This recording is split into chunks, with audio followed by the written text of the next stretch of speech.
कई बार कुछ चीजों की रीजंस होते हैं वो आप समझ नहीं पाते। जैसे आपने देखा कि भाई ए एन द होते हैं आर्टिकल्स हमारे, है ना। कुछ चीजों के साथ हम ए लगाते हैं, कुछ के साथ एन लगाते हैं। एन कहाँ लगाते हैं? जब वाउल साउंड्स होते हैं, ए ई आई ओ यू। तो ये बनाया क्यों? कुछ तो रीजन होगा। ये तो आपने रट लिया कि भाई ये इसके साथ हमें एन लगा देना है। वाउल साउंड रहेंगे हमारे, क्या रहेंगे? वोवल तो नहीं? वोवल बोलते हो, it's vowel. Vowel sound, right. Vowel sound का मतलब क्या हुआ? जो ए आ ई स्वर, स्वर कहां से निकलते हैं? हमारे गले से निकलते हैं। ए आ बोलकर देखो, ए आ ई उ, यहां से निकल रहे हैं ना। यानी गूंगा इंसान भी हमारे स्वर बोल सकता है, पता है आपको। और जो व्यंजन होते हैं, कॉन्सोनेंट्स होते हैं, वो वही बोल सकता है जो अच्छे से बोल पाता है, जैसे आप लोग, हम लोग, राइट। यानी हम प च ख ग सब कुछ बोल सकते हैं। हमारे लिप्स, टंग, हमारी क्या होता है, जो हम कॉन्सोनेंट्स बोलते हैं तो हमारे लिप्स से, टीथ का यूज होता है, टंग का यूज होता है, इन सब का यूज होता है, तब जाके हम कॉन्सोनेंट वाले साउंड बोल सकते हैं। यानी कि एक गूंगा इंसान सिर्फ स्वर बोल सकता है, व्यंजन नहीं बोल सकता, इसीलिए उनकी लैंग्वेज नहीं बन पाती है। आपने गूंगो देखा ना कैसे बोलते हैं, ए आई साउंड निकाल देंगे वो, लेकिन वो क ख ग ड प, जो पा बोलो, प प, लिप्स का यूज कर रहे हो, बोलो प। बिना लिप्स के प बोल के दिखाओ मुझे। बोल के देखो, try it out, give it a shot, give it a shot मतलब ट्राई करो। Give it a shot everybody, बोलो प, आ निकलेगा। बिना जीभ का यूज करे च बोल के दिखाओ, जीभ ऊपर टच नहीं होनी चाहिए, च च बोलो। अभी भी आ ही निकलेगा। तो समझ आए कुछ? तो क्या होता है जब हमारा कॉन्सोनेंट साउंड पे कोई वर्ड स्टार्ट हो रहा है, कॉन्सोनेंट साउंड पे स्टार्ट हो रहा है, फिर से कॉन्सोनेंट आ गया तो हमारा मुंह बोल नहीं पाएगा, टंग ट्विस्ट कर जाएगी, उलझेगी, अटकेगी, क्योंकि दो कॉन्सोनेंट होगी, क्योंकि उसी चीज का यूज हो रहा है। तो स्विच करना चाहिए। एक बार मुंह यूज हो रहा है, टीथ, टंग, लिप्स यूज हो रहे हैं, तो एक बार गला यूज होना चाहिए। अगर एक सीक्वेंस में आ गया ना दोनों चीजें, तो अच्छा नहीं लगेगा बोला हुआ। जैसे कि हमने बोला एप्पल, ए, कहां से साउंड आया? गले से। कौन सा साउंड है? वाउल, वाउल साउंड है। और उसमें ए और लगा दो अलग से, दिस इज एप्पल। समझे? दिस इज एप्पल, तो एप्पल हो गया वो, दिस इज एप्पल, एप्पल। मजा नहीं आ रहा ना? तो इसीलिए एक बार कॉन्सोनेंट का यूज करेंगे, फिर बारी आएंगी, स्विच होंगी, पहले टंग की, जीभ की, लिप्स की, टीथ की, इनकी बारी आएगी, उसके बाद गले से आप आराम से बोल पाओगे। तो स्विच करने के लिए, ताकि एक साउंड इकट्ठे इकट्ठे दो साउंड ना हो जाए और कंफ्यूजिंग ना लगे आपको, इसीलिए अगर वर्ड में वाउल है तो वहां पे कॉन्सेंट लगाने के लिए एन लगाया जाता है। एन, एन जीबी यूज है, एन न न न, एन, है ना।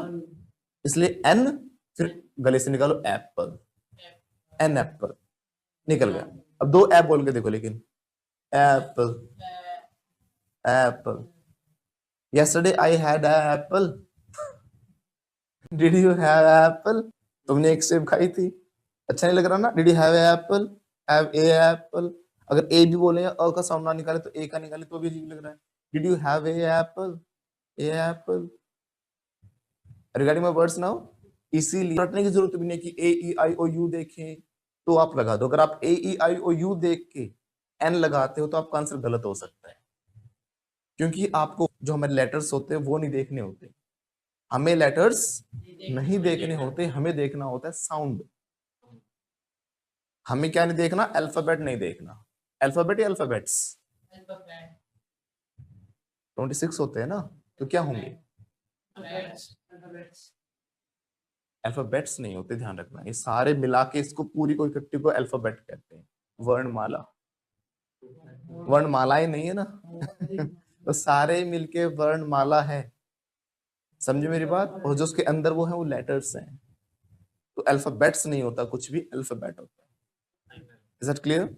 ऐसे ही मैंने बोला कि अगर कॉन्सोनेंट साउंड होगा तो हम क्या करेंगे, उसमें हमारा वाउल साउंड आना चाहिए। अगर वर्ड में किसी में वाउल साउंड है तो उसमें आना चाहिए कॉन्सोनेंट साउंड। आप ए आई ओ रटने की बजाय आप क्या कर सकते हो, तो बोल के देख लो, सिंपल। किसी भी वर्ड को बोल के देख लो, अपने आप पता लग जाएगा इसमें क्या आना चाहिए। जैसे मैंने बोला अम्ब्रेला, गला यूज हो रहा है, तो कॉन्सोनेंट आना चाहिए, यानी कि एन आना चाहिए। तो भी गले वाले साउंड लगे आपको, जो गूंगे बोल सकते हैं, देख लेना। ए ई उ ए बोल सकते हैं गूंगे, नहीं बोल सकते? समझ जाओ यहाँ पे क्या लगना है, इन सबके साथ एन लगना है। Is it clear now? तो मैंने बोला अम्ब्रेला, तो क्या बोलेंगे? एन अम्ब्रेला, जैसे हमने बोला एमबीबीएस। अब कुछ लोग इसको एम देख लेते, एम लिखा है एम, एम तो भाई ए ई आई यू में नहीं आया, तो एम देख के ए लगा देते हैं, ए एमबीबीएस। लेकिन एमबीबीएस पे बोल के देखो साउंड पहले क्या आ रहा है, एमबीबीएस। लेटर से मतलब नहीं है, हमें साउंड से मतलब है, समझे मेरी बात। यूनिवर्सिटी और अम्ब्रेला दोनों में यू आ रहा है, यूनिवर्सिटी और अम्ब्रेला दोनों में क्या आ रहा है, यू आ रहा है। तो अम्ब्रेला में साउंड क्या आया, और यूनिवर्सिटी में य जीभ यूज हो रही है, लिप्स यूज हो रही है, देखो य जीभ हो रही है ना, यर अलावा श क्या होता है, व्यंजन होता है, कॉन्सोनेंट होता है, तो य आया है तो ए आएगा। तो यूनिवर्सिटी के साथ ए यूनिवर्सिटी होता है। कुछ लोग देखते हैं यू, अरे यहाँ तो आंख बंद के मैं लगाऊंगा आंख बंद करके, और गलत हो जाता है, क्योंकि यू देख लिया ना, ए ई आई ओ यू। हमें लेटर नहीं देखना, हमें क्या देखना है, we have to see the sound. उसी यू से य भी बन रहा है, उसी यू से अ भी बन रहा है। Umbrella and umbrella, right, an umbrella, a sound I क्योंकि, और यू यह क्या होता है हमारा, व्यंजन होता है, इसलिए अ यूनिवर्सिटी। समझे मेरी बात, अ यू, दो देखो बोल कर देखो, अपने आप पता लग जाएगा। अ गले से साउंड आया, यू मुंह से साउंड आया, यूनिवर्सिटी, अ यूनिवर्सिटी। एन मुंह से साउंड आया, एप एप्पल गले से आया। तो इसको स्विच करने के लिए, ताकि एक साथ दो साउंड निकलने मुश्किल हो जाते हैं स्पीकिंग के टाइम, बोलते वक्त, इससे कई बार फंबलिंग करने लग जाओगे बोलते वक्त, इसीलिए ए एन दा का चक्कर बनाया जाता है। समझे मेरी बात। ऐसे ही मैंने बोला ईयर, 1 साल 2 साल 3 साल, ईयर क्या आएगा, ए आएगा एन आएगा।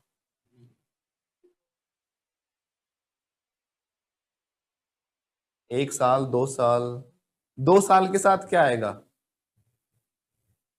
मैंने बोला 2 years, 2 साल हो गए है ना, ए आएगा एन आएगा। अरे कुछ भी नहीं आएगा, 2 साल हो गए, टू 2 years बोला ना मैंने तो टू में तो ए कैसे आ जाएगा, ए और एन तो एक के लिए यूज किया जाता है। समझे मेरी बात।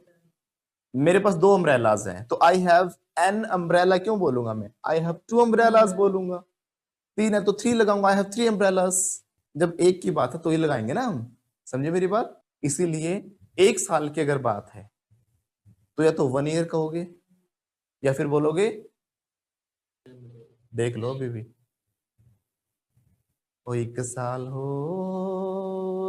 गया वे कहंदे मैनू कि मैं तेनू भूल जाना कल तो।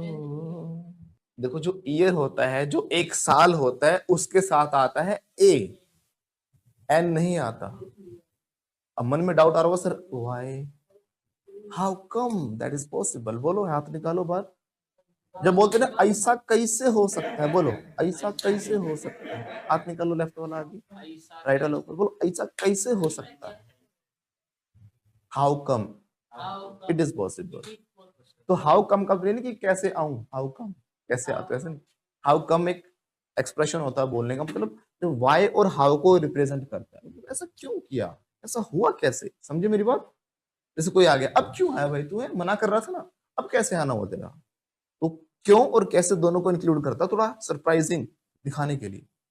इसके साथ ध्यान रखना, आपको is am are has was were आगे नहीं लेके आने। डब्ल्यू एच फैमिली में आप क्या करते हो, has is am are was were आगे लेकर आते हो। जैसे आप कैसे आ रहे हो, how are you coming, are आगे है ना। आप कैसे जाओगे, how will you go, will आगे आया। आप कैसे जाते हो, how do you go, do आगे आया। कैसे गया था वो, हाउ डिड आगे आया, राइट। ये कैसे पॉसिबल हो सकता है, how come is it possible नहीं, इट इज पॉसिबल बोलना पड़ेगा, सिंपल अफर्मेटिव सेंटेंस जो होता है हमारा। How come it is possible, बोलो ये कैसे हो सकता है, how come it is possible, everybody. इतनी इंग्लिश कैसे बोल लेते हो भैया, है how come you speak very good English, कैसे बोलेंगे, how come you speak very good English, बोलो आप इतनी फ्लुएंट इंग्लिश कैसे बोल लेते हो, how come you speak fluent English, how come you speak English very well, right. अरे सर आपको पता तो है, I am the student of, हाँ I am the student of, everybody I am the student of. अगर English का है डर अगर इंग्लिश का है डर, ठीक है Vinita ma'am, Nita ma'am, Ruchi, everybody be ready, ready to roll, good to go, कह रहा गुड टू गो, नींद आ रही है और देखो he is sleeping in the class, he is dead to the world, he is मतलब मरा हुआ इंसान नहीं है, जिंदा है। He is dead to the world एक इंग्लिश का एक्सप्रेशन होता है, फ्रेज होता है, ये तब यूज किया जाता है जब कोई घोड़े बेचकर सो रहा हो। हिंदी में क्या कहते हैं हम, घोड़े बेचकर सो रहा है, ऐसा सो रहा है जैसे कि दुनिया के लिए मरा पड़ा है, समझे।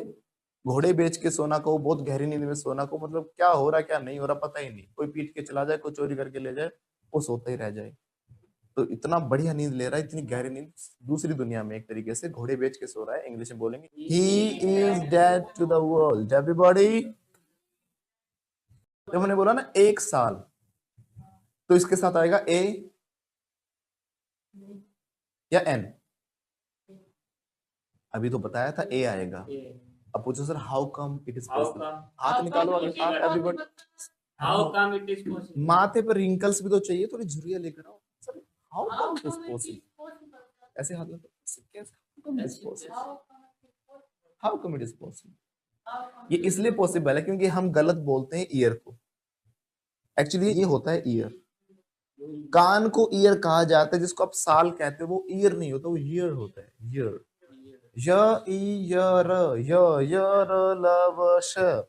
कॉन्सोनेंट, समझे मेरी बात। अगर इसकी मैं बात कर रहा हूं तो दिस इज एन ईयर, ये कान है, this is an year, everybody this is an year, आवाज नहीं आ रही, this is an year, yes this is an year, right. और ये एक नया साल, क्या ये ईयर है, एन ईयर है या फिर अ ईयर है, अ ईयर, ईयर ईयर बोलेंगे, वन मोर ईयर, राइट। तो इसलिए 1 साल की बात है तो अ ईयर और एन ईयर, एक कान, समझे मेरी बात। इसीलिए साउंड का बड़ा डिफरेंस होता है, जैसे हमें वाउल्स हो जाते हैं हमारे, जैसे वर्ड स्टार्ट होते हैं ना हमारे, अक्सर एग्जाम से बहुत बार पूछे जाते हैं, इंटरव्यूज में पूछे जाते हैं, एग्जाम में भी आता है कि ईयर के साथ क्या आएगा, हम तो ईयर बोलते हैं और आंख बंद करके खुश होकर लगा के आते हैं, और मेरा तो पक्का सही है, कोई रोक नहीं सकता, वो गलत हो जाता है, मस्ट रिमेम्बर इट, ओके। इसीलिए एमबीबीएस के साथ क्या आएगा, गले का साउंड आ रहा है, करो साउंड आ रहा है, तो क्या हो गया, एन एमबीबीएस, क्या बोलेंगे, N MBBS, you know who I am, you know who I am, don't you know, don't you know, MLA भाई साहब, एमएलए हूँ मैं, समझे ना, मैं एक एमएलए हूँ, कैसे बोलूंगा, आई एम एम, कैसे साउंड आ रहा है, गले से आ रहा है, रुचि मैडम एक आंख ऊपर जाएगी, देखो गले से साउंड आ रहा है, तो समझो एन लगाना है, एमबीबीएस, एम लिखा है वो नहीं देखना हमें देखना sound, so I am an MLA, मैं, अच्छा है एमबीबीएस ना, he is an MBBS, A sound आ रहा है, तो जो गूंगे बोल सकते हैं ए ओ ये, इन सब के साथ आपको लगा देना है एन, और बाकी सब के साथ लगा देना है A, is that clear now, yes,